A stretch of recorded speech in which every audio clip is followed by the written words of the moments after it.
Hi, welcome to Common Sense.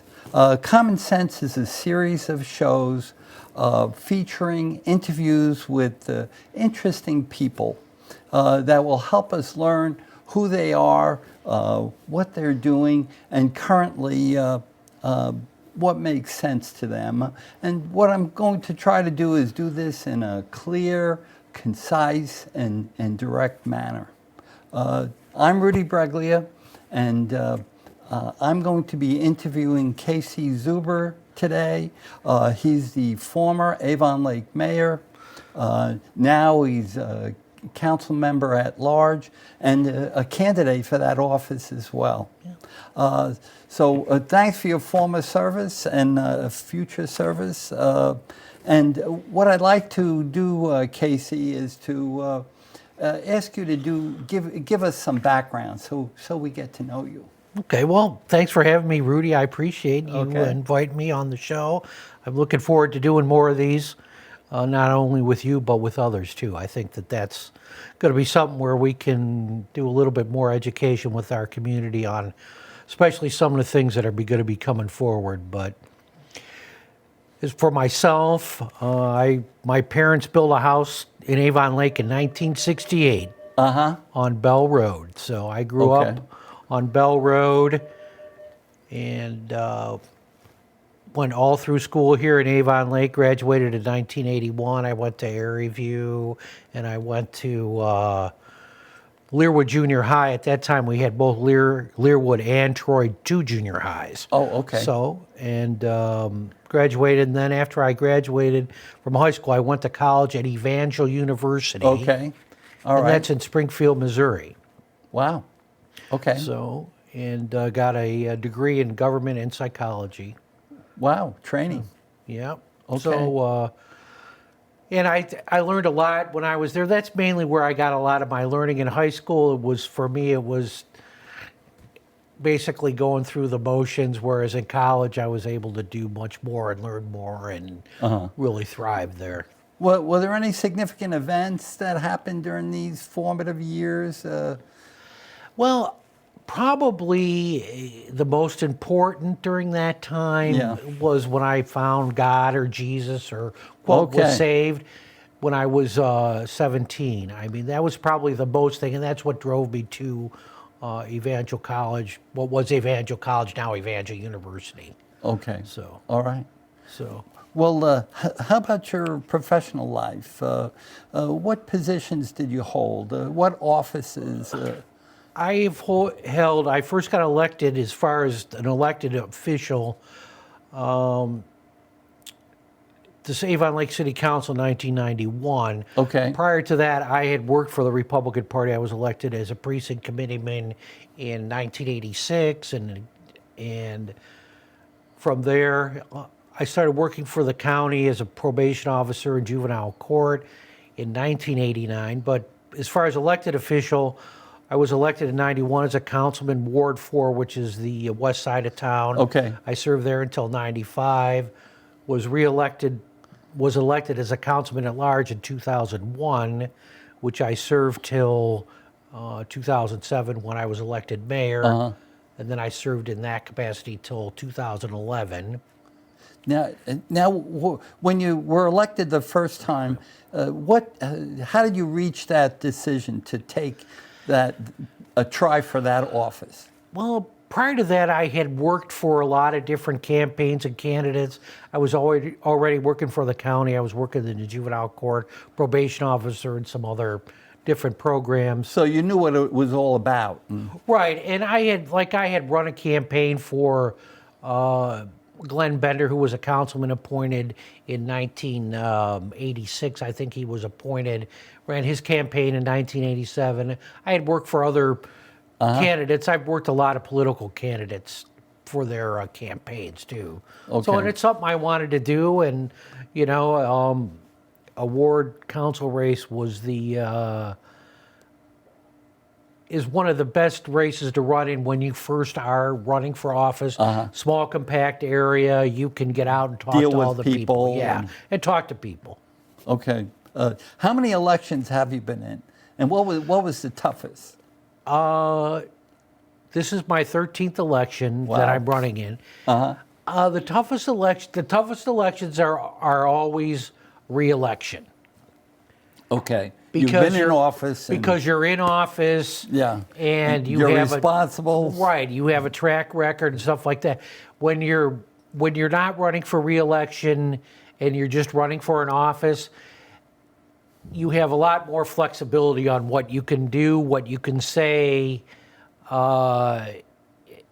It's a little bit more basic political campaigning, whereas when you're running for re-election, then it's a little bit harder because you have certain things you have to live with.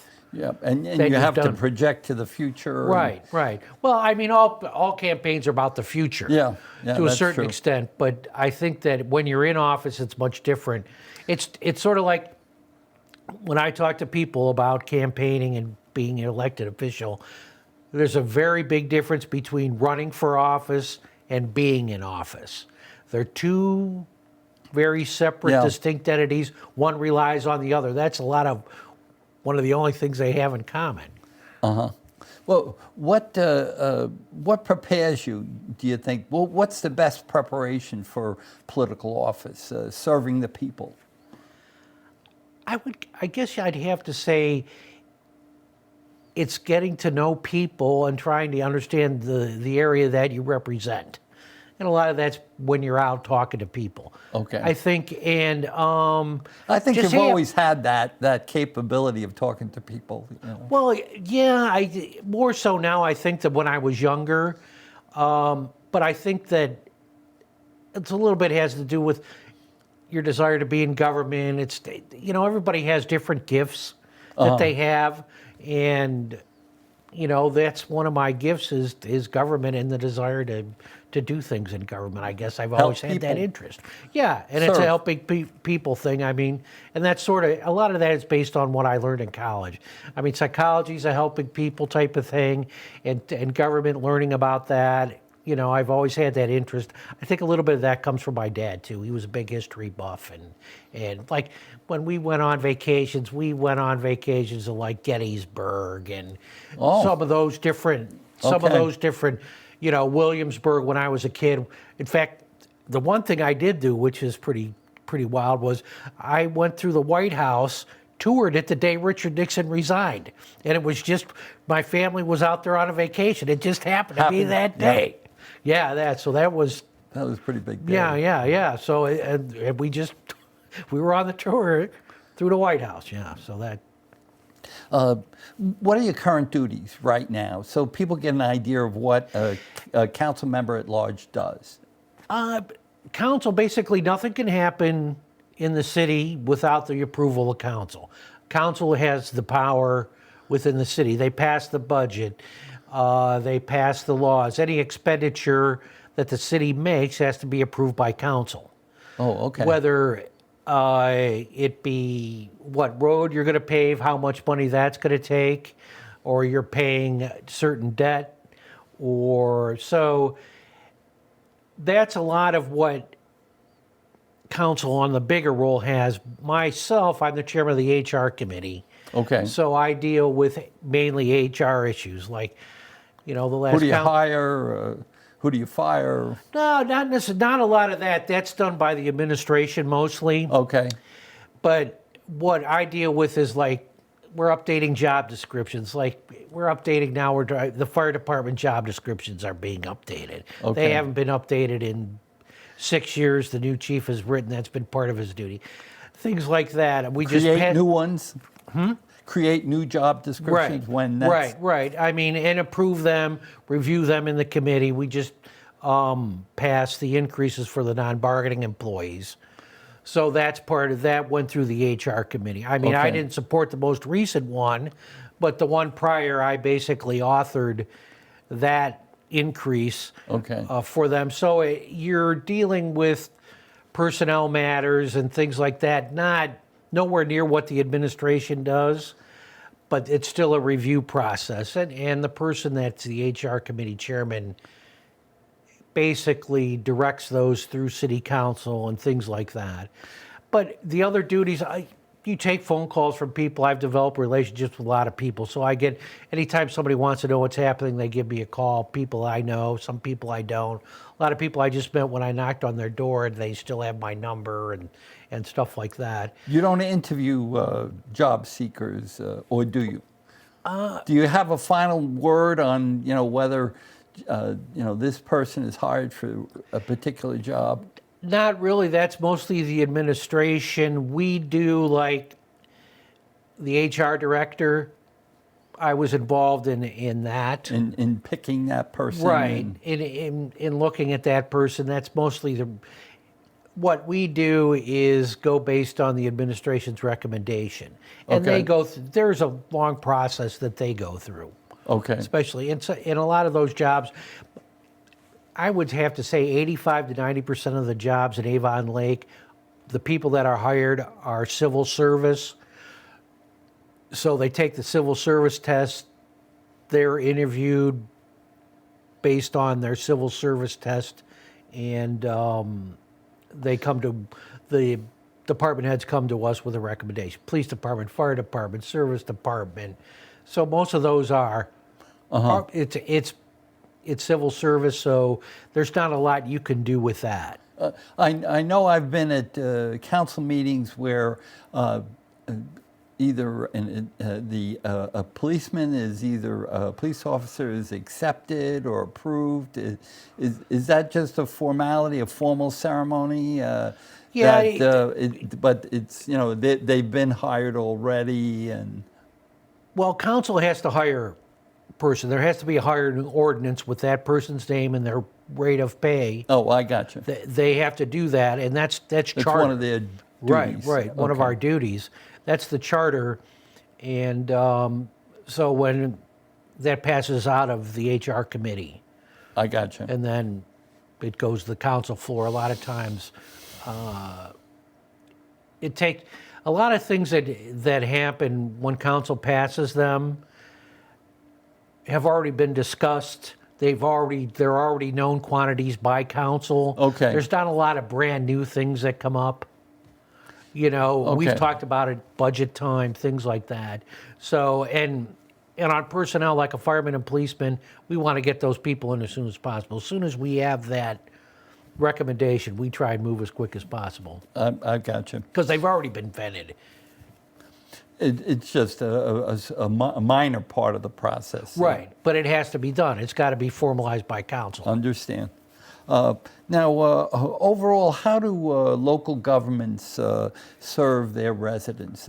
How does it happen, that any needs that the residents have are satisfied by government? Well, I think that's a pretty broad question as far as how it's done. I mean, we shovel snow, we pick up sticks, we do that. I think a lot of change that's happened probably in the last 20 years is that the city government's gotten much more involved in recreational activities. Okay. We've done a lot more of taking over, like the baseball federation, doing more things at like the Anchor. Okay. We're much the recreation department has grown Okay. a lot, and they do a lot more within the last 20 years than they did prior because it's expected by the residents. I think that from my standpoint, what I do is I get a lot of phone calls. Not a lot of phone calls, but I get phone calls from people. Some people I know. Okay. So, and answer questions on different things, navigate through the bureaucracy on different things from different people, and talk to them and try and get them information. Because the problem is a lot. Somebody reads an article in the paper, it's not exactly true or correct or what they're saying, and so you straighten them out and give them the information. Yeah, and because I've been doing this for this is it's been 30 years since I've been running for office, so I have a lot of knowledge. And, as I tell people, I know where a lot of the bodies are buried, so to speak. I see. Well, I think Avon Lake has really gone forward nicely. There's more parks and there's more recreational activities, Right. and and it's what people want, and so you're satisfying that need. Right, and like I said, I think it's something, and we're looking to do more, and there's some different things that are hopefully in the works, for a lot of those different things. Well, that's one of my questions. What big things are planned in Avon Lake? Well, what are we going to be seeing? Don't tell me any secrets, but No, I can't tell you anything. Well, right. the power plant, the news about the power plant has Right, been out. that's new. And I think that we have known about the inklings on this. It's been talked about for a long time. But there's a company that has purchased the power plant and will work to shut it down and work with the city in the future on development, redevelopment. To me, probably the biggest question with the power plant is going to be what we're going to do with the original building of the power plant. I think that's probably has to be resolved first. And the other issues is the south side of Lake Road. CEI owns a lot of that land on the south side where the high tension wires are, where the coal deposits. yeah, all those different things. Those are going to have to, it's like so many other big issues. Once you get an answer to one question, you start thinking about there's a million questions you can ask. The other Is there going to be a transfer of the property to Avon Lake City, or that hasn't been decided? that hasn't been determined. The next thing is the transfer of the property from GenOn to a real estate company I believe they have purchased like 2 or 3 other power plants. So there's the type of company that'll work for the cleanup and all those different things. And this is not something it's not gonna move real quick. Yeah. So It'll be years, I would imagine, yeah, because and of what's happened in the past. 1925, I think, was the plant was built, and it was one of the largest in the world. It was I at the believe. time the largest in the world. And so, all during that time, they've had coal and It was oil. It was an oil generator before that, and All during right. the 70s, it went from oil to coal. I see. So it's gone through a lot of changes. So it's just, we know it's closing. It's just, after that, there's so many other unanswered questions, which it's going to take time to deal with. But I think the first question in my mind, when I really look at it, is what we're going to do with the original building. I think the rest of it's going to come down. But are we going to save the original part, or are we going to tear that down with the rest of it? So I think that's going to be answered by the community, and there'll be plenty of input and feedback as time goes on. I think the other big issue is that we're dealing with is the fire station. The fire station was built when I was in Learwood Junior High. So we've talked about that. We have an architect. We're looking at that. So I think that'll be the next big issue that comes forward. And a lot of people can confuse the fire station being built in the late 70s with the police department and the court, which was built in the late 90s. Yeah. So what you got to realize is the fire department was there first. It was built in 78. I mean, what's the town done since 1978? Grown like crazy. I mean, well, I grew up on Bell Road. My best friend lived on Lear Road. He'd walk to my house from Lear Road, and he'd walk over 2 roads, Lear Road and Jaycox. The rest of it was through the woods. Those are everything's houses now, with the exception of the Metro Park. But still, it's, you've had a lot of change in the town, and, we have several more firemen per shift, and we're probably going to be adding more because the run volumes go up, and the city's always been very good about approving, the levies, especially the paramedic levy when it comes up. But I think that's probably something we're looking at having much more discussion about next year. It's going to be the fire station and what changes are going to be there. But I would say that the power plant and the fire station are probably the two biggest Two issues. big things for the Right, future. right, that are coming up. Okay. Well, the title of the show is Common Sense, and the single question that I think I'm going to weave through all these interviews is currently what to you makes sense now, and what doesn't? Well, I thought a little bit about that, and I think that when you're looking at the Avon Lake local government, Yeah. what makes a lot of sense and what people have a hard time understanding is like our water and sewer department, Avon Lake Municipal Utilities. It's a total separate elected board that operates our municipal utility, Yeah. water and sanitary sewer.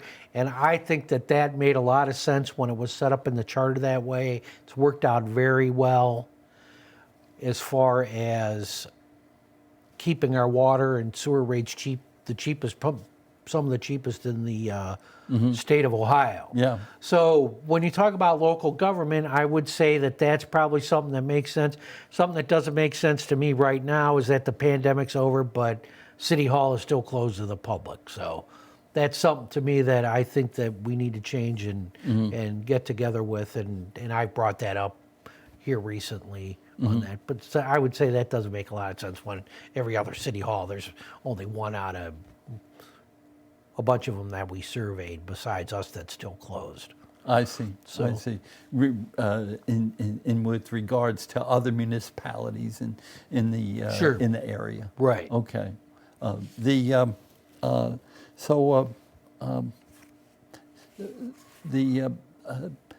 thing about Avon Lake is, things are, I think we have, like water and sewer, I think we have the capacity, things are running well. And, Right, we are basically ahead of a lot, almost every city that has to go through the sewer separation process and things like that. And so we are ahead of the curve on that, and we have already done most of that. The only areas that we really have left now on that is things that are north of Lake Road. Okay. And we're studying that now, and with some of the new COVID money that we're getting, that should probably play to do all those things. Oh, that's wonderful. Great. So, and that's what we've heard. We still have not found out exactly how much money we're getting from what was passed in January or February, the most recent action. So, Okay. but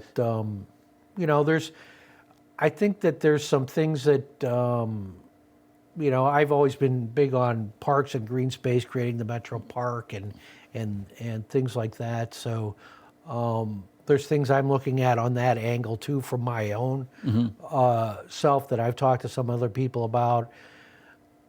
So that's something that I'm looking forward to do too. There's some talk about a marina just north of Lake Road near the power station. There was some property that I think Avon Lake acquired. Yeah, that's what the city did and is still doing, is looking at acquiring property along the lakefront, especially between Moore and Miller Road. Okay. And I think that any type of marina there is pretty much out of the question now based on what's happening with the power plant. I mean, when you really look at where the power plant is and the intake and the outtake, I mean, that would be a beautiful place for a marina. Oh, okay. And you All right. have, but when you look at that, you have to look at all the land that's there, not just the power plant. You have to look at what's across the street on the south side. What is CEI going to do with their property over there? You also have to look at Miller Road Park. I mean, there's another, how many acres there of land that is adjacent to the plant, plus everything east of the plant too. I know Kowalski's been acquiring some property there too, and so it's one of those things. It's going to be fluid for a while until you actually sit down and put the team together. And I've started talking to people I know that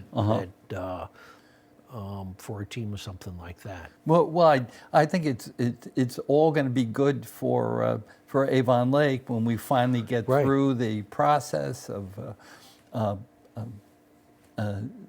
dealing with the power plant and what happens there. I can see really good things coming out of that. and I think that we have a good relationship with the entity that has purchased it.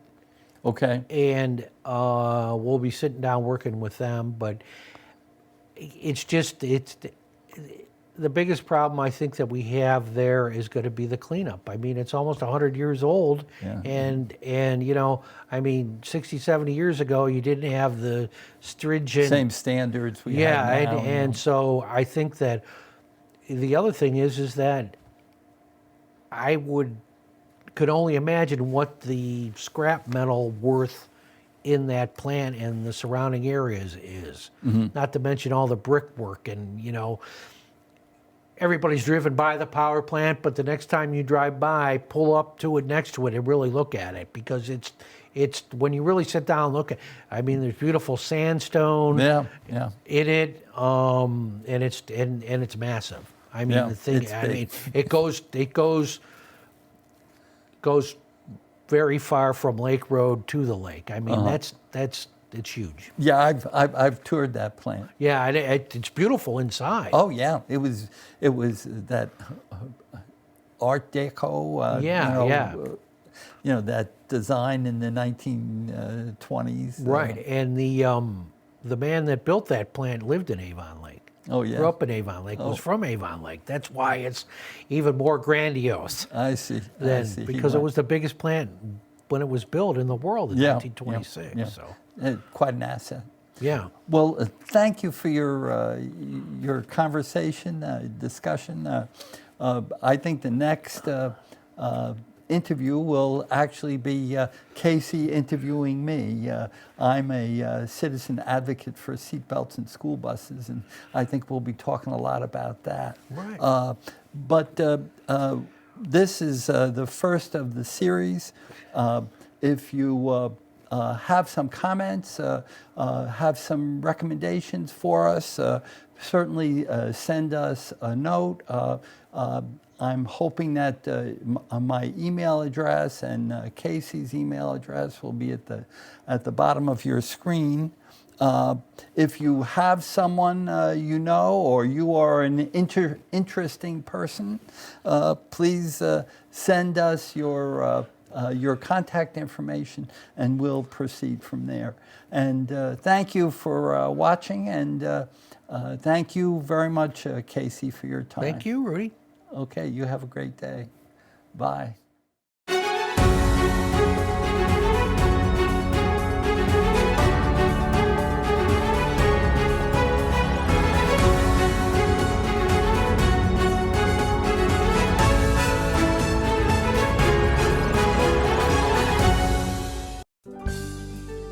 The preceding program was presented to you by a community producer.